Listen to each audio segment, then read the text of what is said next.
Hello, bookworms, and welcome to the Book Up. I'm your host, Verdell Walker, and I'm so excited you're here. Normally, I dive into my latest reads, but today we're switching things up with a TBR top-up, where I share the books I'm adding to my to-be-read pile. So sit back, get cozy, and let me give you the Book Up.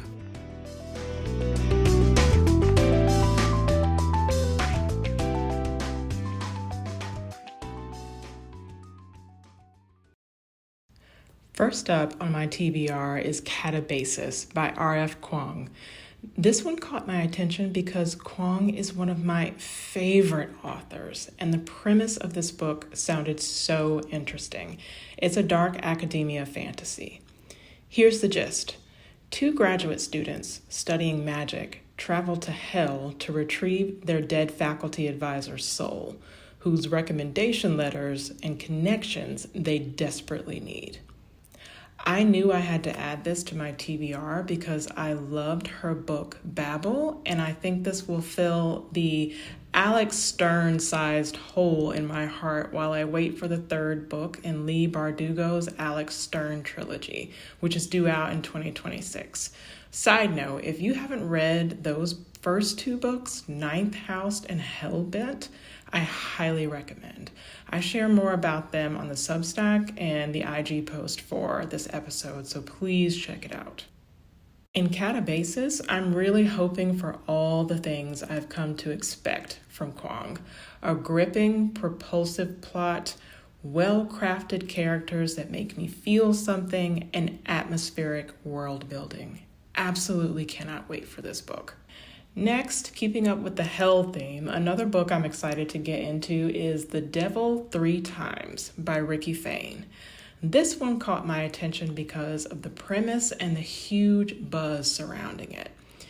The story follows 8 generations of a family from their home in Africa through slavery and into modern times as they cross paths with the devil again and again. And each time the devil offers them a bargain.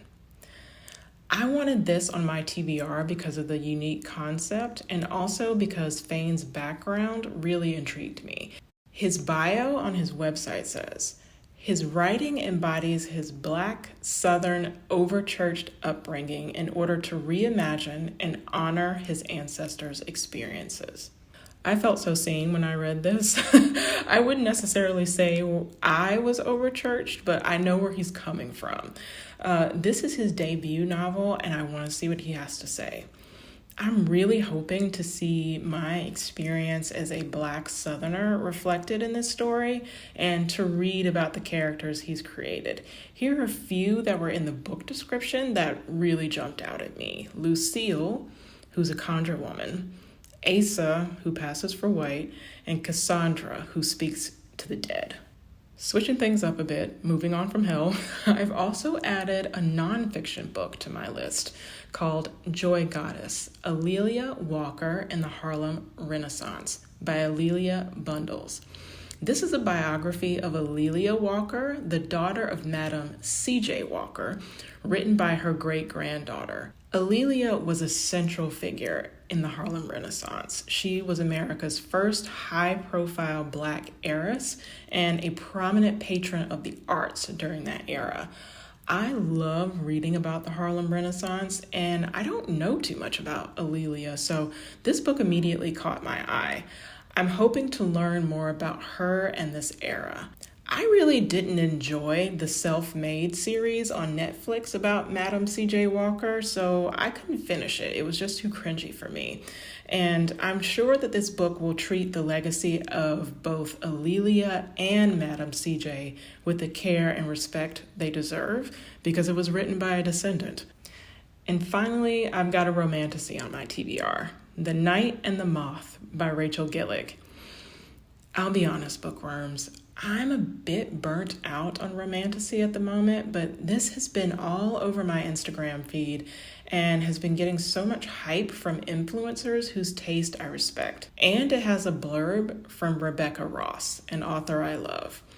It's about a young woman named Sybil who is a diviner. In her dreams, she receives visions from 6 figures known as omens that allow her to predict terrible things before they occur. But when her fellow diviners begin to vanish, Sybil has no choice but to seek help from a rude, heretical, and devilishly handsome knight named Roderick to find them. So many books I've read in the genre recently have just been rehashes of common tropes with nothing new to say. You know, the same brooding male lead, the same chosen one heroine, same vaguely magical trials with 0 emotional stakes. Boring.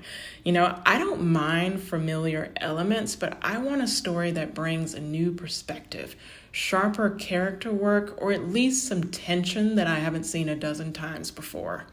This one has a high bar to clear, and I won't hesitate to DNF it if it doesn't deliver.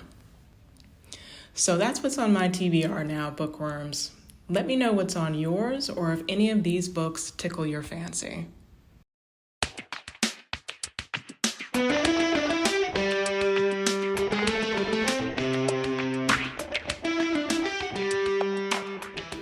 Thanks for tuning in to this episode of The Book Up.